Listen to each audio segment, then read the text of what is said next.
لماذا العلو لليهود؟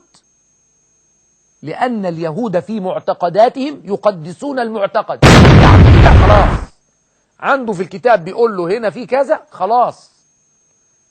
خلينا هنشوف مع بعض لقطة كده لليهود لما يدخلون الحرم الإبراهيمي ويؤدون فيه التلاوات. عجيب، يدلك على إيه؟ هو متمسك بمعتقد معين وثابت على هذا المعتقد، ثبات شديد على هذا المعتقد. وكمان مش كده وبس، ده هو فاهم إن إن لم يهدم هذا البيت ويقوم على هدمه وعلى خرابه يدعو على نفسه أن تشل يده. خلينا نشوف مع بعض طيب عاملين بيعملوا ايه وبيصلوا ازاي، ولما دخلوا الحرم الإبراهيمي بالجزم كده وعلى على المقدسات كده يدوسوها واحنا قاعدين نتفرج. خلينا نشوف بيصلوا ازاي، ولما دخلوا الحرم الإبراهيمي بالجزم كده وعلى على المقدسات كده يدوسوها واحنا قاعدين نتفرج. خلينا نشوف المنظر كده.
صلاتهم هذه صلاتهم التي يزعمون أنها صلاة وعبادات.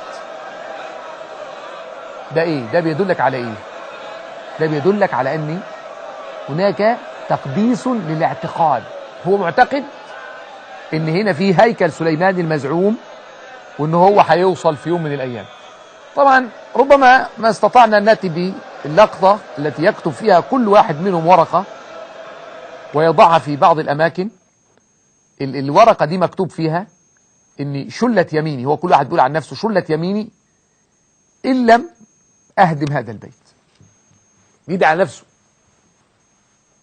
ده هدفه، عنده تقديس للاعتقاد، مقدس الاعتقاد.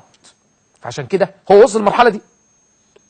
عنده إيه تاني؟ إيه أسباب العلو اللي خلاته يرتفع؟ لازم تدرس إيه الأسباب عشان انت تدور ايه اسباب الضعف اللي انت فيها، ايه اسباب الهوان اللي احنا فيه، ايه اسباب الهوان اللي فيه الامة اللي وصل بيها الحال لان هي تشاهد هذه المناظر وتشاهد هذه المقدسات وهي تنتهك ولا تستطيع الامة فعل شيء.